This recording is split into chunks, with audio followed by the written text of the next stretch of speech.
विद्यालय से थकी हारी लौट कर आई प्रिया ने ताला खोला और घर में प्रवेश किया। साथ में ही उसका बड़बड़ाना प्रारंभ हो गया। 4 दिन से छुट्टी लेकर बैठे हैं जनाब, और मेरे आने के समय पर घर से गायब। मुझे तो समझ में ही नहीं आता यह छुट्टी ली क्यों गई है। कोई कुछ बताए तब ना मेरी भला से। मैं भी नहीं पूछूंगी।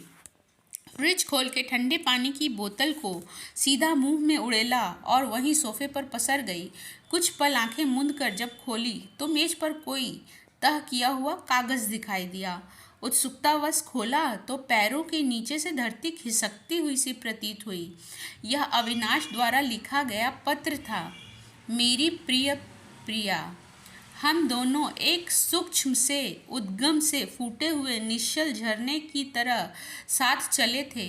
तब सोचा नहीं था हमारा निर्मल झरने सा पावन प्यार समय के साथ विशाल नदी में परिवर्तित हो जाएगा, जिसके हम दो किनारे बन के रह जाएंगे जो आपस में कभी नहीं मिलते। माना कि हमारी जिंदगी में ऐसा बहुत कुछ हुआ जो नहीं होना चाहिए था, पर हम तो साथ थे ना। क्या हम मिलकर चीज़ों को ठीक नहीं कर सकते थे? मैं कोई आक्षेप नहीं लगा रहा कि तुम ही गलत थी, पर जब भी मैंने तुम्हें कुछ समझाने की या कोई बात को सुलझाने की कोशिश की, तुमने हमेशा झिड़क दिया। तुमने बार बार यही ताना दिया, इतनी परेशानी है मुझसे तो बाकी सब की तरह तुम भी छोड़ क्यों नहीं देते। मुझे भीतर तक कचोट जाता था। मैंने अपना तबादला मुंबई करा लिया है, हमेशा के लिए नहीं जा रहा। शायद यह दूरी हमें फिर से वापस लाने में सहायक हो। बच्चों की फिक्र मत करना, उनके हॉस्टल का सारा खर्च भेजता रहूँगा और मिलने भी जाता रहूँगा। तुम्हारा अविनाश। कुछ पल तक तो ऊपर की सांस ऊपर और नीचे की नीचे ही रह गई प्रिया की। बदहवास सी चिल्लाई वो, यह ऐसे कैसे कर सकता है? यह आदमी मेरे साथ ऐसे कैसे कर सकता है? अंदर कहीं गहराई से आवाज़ आती सुनाई दी, सबने ऐसा ही तो किया है, माँ बाप, भाई बहन, सास ससुर। लेकिन अविनाश, इसके लिए ही तो दुनिया छोड़ी थी और यही मुझे छोड़ गया। मुझे कैसे छोड़ सकता है? और वह फूट फूट कर रो पड़ी। रोते रोते शाम हो गई। प्रिया ने उठकर लाइट भी नहीं जलाई। काम वाली बाई दरवाज़ा खटखटा कर वापस चली गई। प्रिया नहीं उठी। रात के 9 बज गए थे, पर भूख प्यास का कोई एहसास ही नहीं था प्रिया को। अब तो आंसू भी सूख गए थे, सिर दर्द से फटा जा रहा था। तभी अचानक दरवाजे पर आहट हुई। प्रिया एकदम से उठी। अविनाश होगा तो कुछ खींचकर सर पर ही दे मारेगी वह उसके। पर द्वार पर उसकी सखी नीरजा थी, जो बगल वाले घर में रहती थी। प्रिया की घर की एक चाबी हमेशा उसके पास रहती थी। क्या हुआ? प्रिया को इस हाल में देखकर घबरा गई नीरजा। मैंने कई बार कॉल किया, तुमने उठाया नहीं, इसलिए तुम्हें देखने आई हूँ। काम वाली भी बता रही थी कि दरवाज़ा नहीं खुला। अश्रुधारा फिर से फूट पड़ी और उसने वह पत्र नीरजा की ओर बढ़ा दिया। एक ही सांस में पड़ गई नीरजा। कुछ बोलते नहीं बना तो पानी पिलाया प्रिया को और चाय और मैगी बना लाई। आग्रह करके उसे खिलाया। फिर उसके दोनों हाथ थाम के बैठ गई। मैं तेरी सारी कहानी अच्छी तरह से जानती हूँ प्रिया। तूने मुझसे कभी कुछ नहीं छुपाया, पर आज आवश्यकता है आत्ममंथन करने की। एक पल को रुकी नीरजा।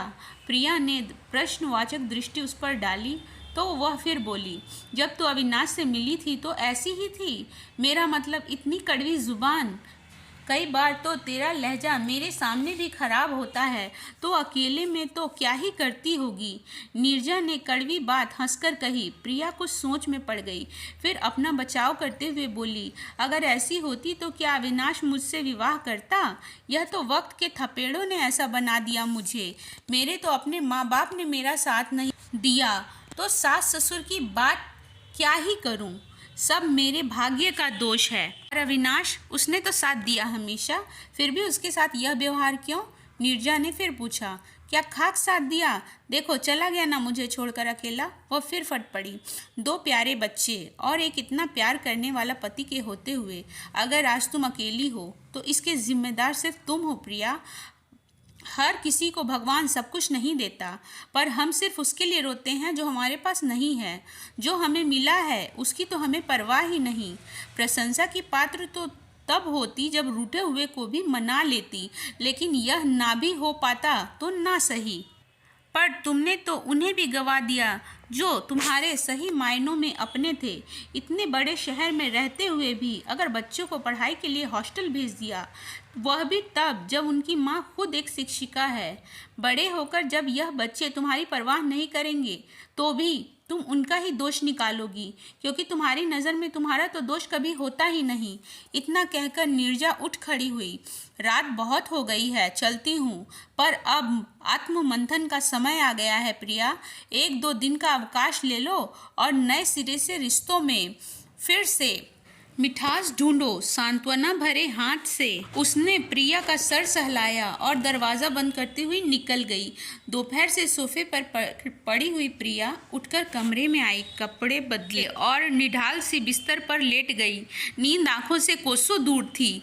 मन अतीत में हिचकोले लेने लगा। प्रिया और अविनाश कॉलेज टाइम से एक दूसरे को पसंद करते थे। स्नातक तक साथ पढ़ने के बाद प्रिया ने बीएड की पढ़ाई प्रारंभ कर दी और अविनाश उच्च शिक्षा के लिए दूसरे शहर चला गया। पढ़ाई समाप्त होते ही दोनों को अपने अपने क्षेत्र में नौकरी भी मिल गई। अब दोनों ने विवाह बंधन में बंधने का फैसला किया। उन्हें विश्वास था कि वह अपने घर वालों को मना लेंगे, लेकिन यह क्या, दोनों ही परिवार इस अंतरजातीय विवाह के सख्त खिलाफ थे। सारे प्रयास व्यर्थ गए तो दोनों ने मित्रों के सहयोग से कोर्ट मैरिज कर ली। आशीर्वाद लेने के लिए दोनों प्रिया के घर पहुंचे तो माता पिता ने गाली गलौज से स्वागत किया। यहाँ तक कि ठीक होता पर भाई ने तो 2 थप्पड़ भी जड़ दिए प्रिया को। तब अविनाश ने उसका हाथ पकड़कर मरोड़ दिया और प्रिया को लेकर अपने घर पहुंचा। प्रिया का मन चित्कार कर रहा था, पर स्वयं को संयत करके वह ससुराल की दहलीज पर खड़ी थी। आरती की थाली की जगह सास ने अपने पैर में चप्पल निकालकर प्रिया पर फेंकी। डायन चुड़ैल जैसे शब्दों से हृदय को बेध दिया। पिता ने अविनाश को जायदाद से बेदखल करने की धमकी देकर निकाल दिया।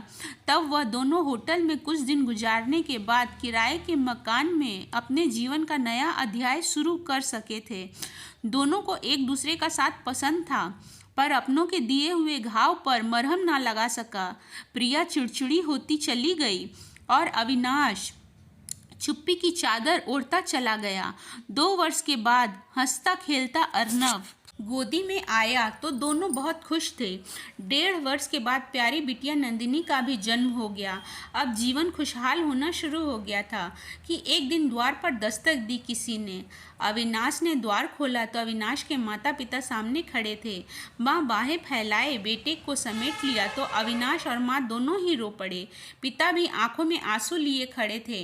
अंदर आने को नहीं कहेगा, मैं अपने पोते पोती से मिलने आई हूँ, माँ ने कहा तो उसने रास्ता छोड़कर उन्हें आदर से बुलाकर बैठाया।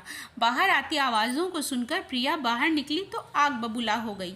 आप लोगों की हिम्मत कैसे हुई मेरे घर में कदम रखने की? उठिए और अभी निकलिए यहाँ से, चुटकी बजाते हुए उसने कहा। प्रिया क्या कर रही हो? यह मेरे माता पिता हैं, अविनाश ने समझाने की चेष्टा की। उस दिन भी यही माता पिता थे ना, जब चप्पल से बहू का स्वागत किया गया था। हम अपने पोते पोती से मिलने आए हैं बहू, इस बार अविनाश के पिता बोले। कौन बहू, कौन से पोता पोती? जब बहू और बेटा ही आपके नहीं हैं तो फिर कैसे पोता पोती हो गए आपके? आप लोग सारे अधिकार खो चुके हैं, जाइए यहाँ से। देख रहा है तू अविनाश, इसी के लिए तूने हमें छोड़ा था। इससे मिलने का तो हमें भी कोई शौक नहीं था। हम तो तेरे और तेरे बच्चों के लिए आए थे। इस बार माँ ने जहर उगला। अब तो प्रिया आपे से बाहर हो गई और सास का हाथ पकड़ के बाहर छोड़ने चल पड़ी। माँ के इस कथन के बाद अविनाश प्रिया को समझाने की स्थिति में ही नहीं रहा। इस घटना के बाद भी उन लोगों ने बच्चों से मिलने का कई बार प्रयत्न किया तो तंग आकर प्रिया ने उन्हें हॉस्टल भेज दिया। अविनाश ने बहुत विरोध किया पर उसकी एक न चली। प्रिया के माता पिता ने उससे मिलने का कभी प्रयास नहीं किया था, पर उड़ती उड़ती खबरें मिलती रही कि भाई अपनी शादी के बाद अलग हो गया और माता पिता बुढ़ापे में एकाकी जीवन बिता रहे हैं।